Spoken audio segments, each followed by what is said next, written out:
నమస్తే. నేను మీ వేణుజీ ఆస్ట్రో. మనం ఇప్పుడు సర్పశాపం, సర్పదోషం, కాలపు సర్ప దోషం గురించి యోగ గురించి చెప్పుతాం. కాబట్టి మనం సర్పశాపం అంటే నాగశాపం. ఇది రాహు, కేతువు లేదా శని వల్ల ఏర్పడుతుంది. ఈ రాహు, కేతువు లేదా శని లగ్నంలో ఉన్న, 4లో ఉన్న, 12లో ఉన్న లేదా కుజ రాశుల్లో ఉన్న పరిపూర్ణమైన నాగదోషం అంటే సర్పదోషం, సర్పశాపం. నాగదోషం యా సర్పశాపం అంటాం. అంటే సర్పశాపం 5వ స్థానంలో రావు కానీ కేతువు కానీ ఉంటే నాగదోషం అంటాం. అంటే సర్పశాపం అన్నదానికి రాహువు, కేతువు, శని లగ్నంలో కానీ, ఫోర్త్లో కానీ, 12లో కానీ, కుజరాశుల్లో ఉన్న అది పరిపూర్ణమైన నాగశాపము అంటే సర్పశాపము.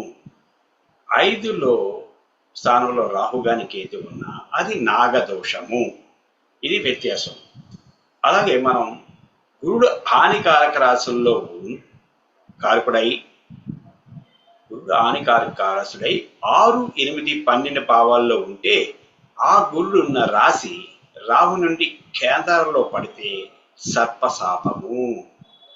గురుడు గుళిక పై విధముగా కేంద్రాలలో ఉన్న సర్పశాపం ఉన్నట్టే పరిగణించాలి. ఇది నీచ జాతి సర్పను శపించినట్లు. రాహుకి రవితో సంబంధం ఉంటే పురుష సర్పంగాను, రావుకి చంద్రుడితో సంబంధం ఉంటే స్త్రీ సర్పంగా భావించాలి. అలాగే రాహు 6, 8, 12, 10, 5 లేక హానికారక రాశుల్లో ఉంటే సర్పశాపంగా సర్పబలి చేయాలి. రాహు లగ్నంలో ఉన్న పాలు, పాయసము రాహుకి సమర్పించాలి. రాహు 4వ భావంలో ఉన్న చిత్రకూట శిల రాహుకి దానం ఇవ్వాలి. ఈ విధంగా మనం చేసుకుంటాం. ఈ చేయడం వల్ల మనకి ఆ దోష పరిహారం కలుగుతుంది. అంటే 7వ భావంలో ఉన్న కూడా భక్తి సంగీతం వినిపించాలి. 8 అంటే రాహు 7వ భావంలో ఉన్న భక్తి సంగీతం వినిపించాలి. రాహు మాతిక గ్రహాలు కలిసి ఉన్నా లేదా మాతిక నుండి 5, 7, 9 భావాల్లో రాహు ఉన్నా, రాహు హానికారక భావాల్లో ఉన్న, లగ్నాధిపతితో కలిసి ఉన్న, 5వ భావంలో ఉన్న, 5వ భావంలో రాహు ఉన్న మనం కంపల్సరీగా రెమెడీ చేసుకోవాలి. అది మనం వెండితో చిన్న భావాకారాలను చేయించుకొని ఓం బ్రాం భ్రీం భ్రౌం సం రాహువై నమః అనే మంత్రాన్ని 47 రోజులు పూజించి అమ్మవారి ఆలయంలో దానం ఇవ్వాలి. లేదా ఓం దుం దుర్గాయ నమః అనే మంత్రం రోజుకి 108 సార్లు జపిస్తూ 41 రోజులు జపించిన తర్వాత అమ్మవారికి ఎర్రని జాకెట్టు, కుంకుమ, పసుపు నైవేద్యంతో కలిపి అమ్మవారికి సమర్పించాలి. ఆ రోజు నుండి ప్రారంభించిన 41 రోజులు పై మంత్రంని 1,25,000 జపించి ఆ తర్వాత రాగి రేకు మీద పాము బొమ్మలను గీయించి యంత్రానికి కానీ, రాహు యంత్రానికి కానీ జప ఫలం ధారపోసి వస్త్రాలు, భోజనాలతో సహా దానం ఇవ్వాలి. లేదా సర్పసూక్త పారాయణం 91 రోజులు చదవాలి. లేదా దుర్గాదేవి మంత్రాన్ని ఏదైనా సరే 80 వేళ్ళు జపం చేసి దుర్గాదేవిని ప్రార్థించిన దోష పరిహారం జరుగును. కాబట్టి ఇది మనం చేసుకున్నట్లయితే మనకి పరిహారం జరుగుతుంది.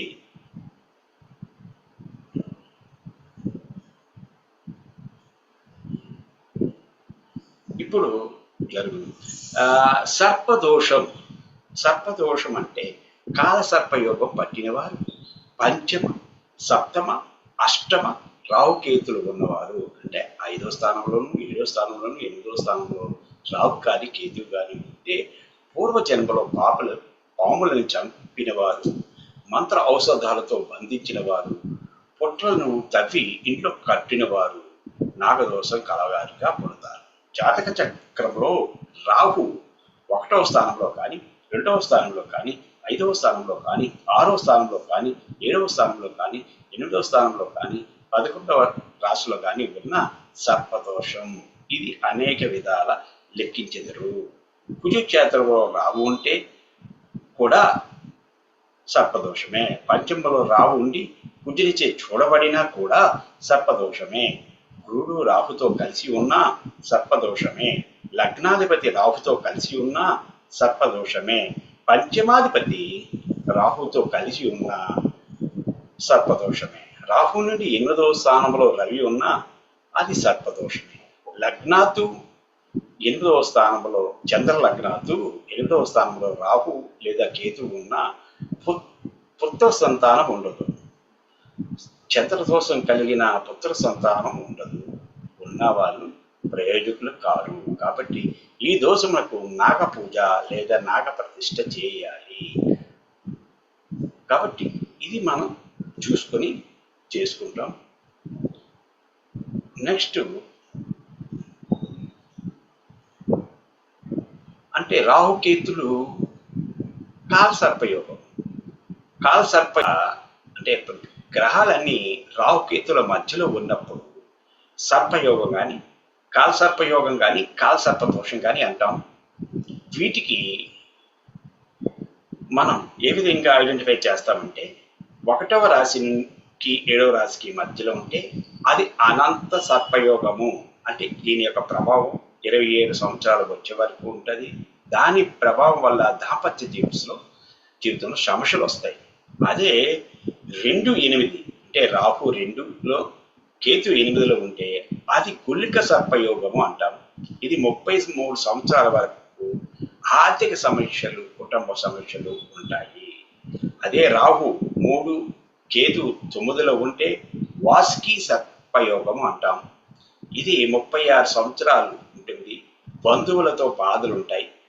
ఇప్పుడు రాహు 4లోను కేతువు 10లోను ఉంటే శంఖపాల కాలసర్ప యోగం అంటాం.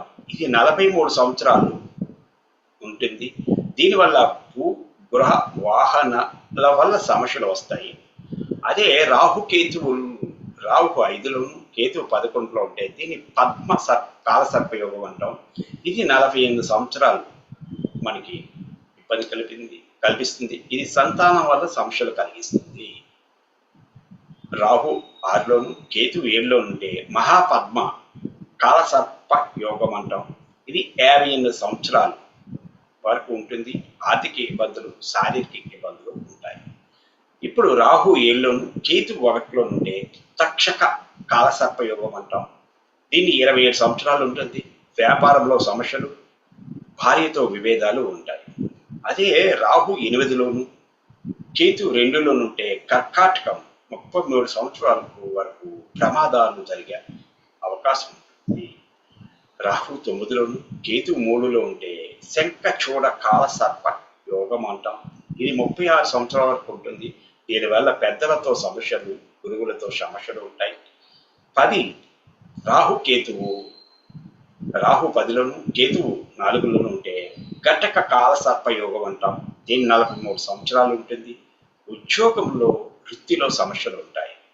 11 రాహు కేతువు 5లో ఉంటే విషక కాలసర్ప యోగం అంటాం. ఇది 48 సంవత్సరాలు ఉంటుంది. ఇది వ్యాపారం చేసే వారికి వ్యాపార సమస్యలను కలిగిస్తుంది. అలాగే రాహు 12 కేతువు 7లో ఉంటే శేషనాగ కాలసర్ప యోగం అంటాం. ఇది 57 సంవత్సరాల వరకు అధిక వ్యయం, ఖర్చులతో ఉంటుంది.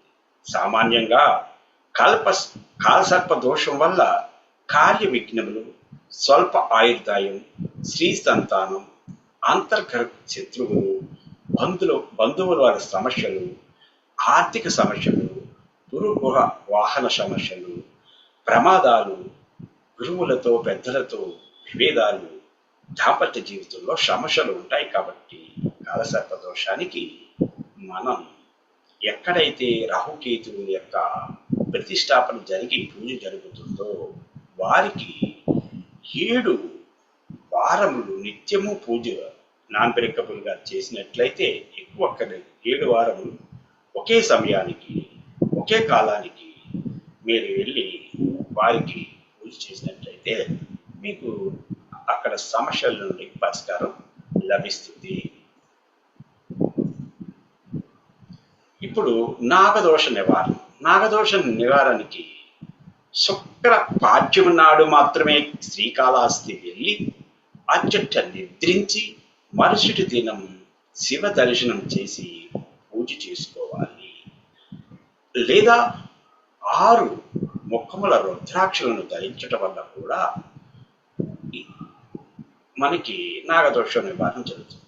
ఏనుగు తోక వెంట్రుకలు ఉంగరము లేదా చేతికి కడియంగా ధరించడం వల్ల కూడా నాగదోష నివారణ జరుగుతుంది.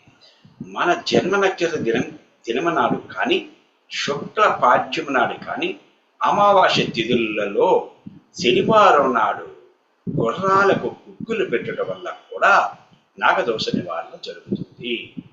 లేదా ప్రతిమకు నిత్యము 27 దినములు పూజించి దేవాలయములకు దానం చేయటం వల్ల కూడా నాగదోష నివారణ జరుగుతుంది.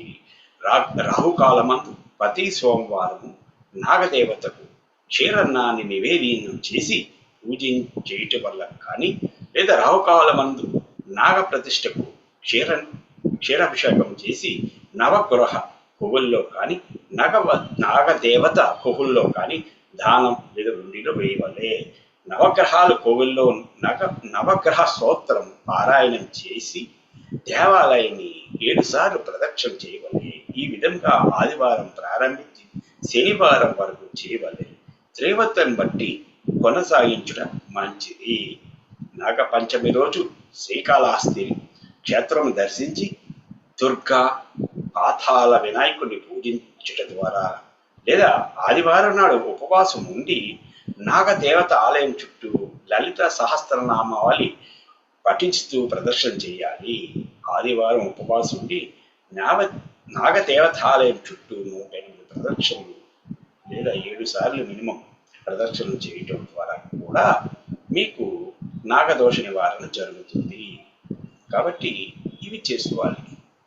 ఈ లలిత సహస్రనామ పఠిస్తూ ప్రదర్శన చేసి క్షీరాభిక్షేపం చేయటం వలన దానం ఇవ్వటం వలన నివారణ కలుగుతుంది.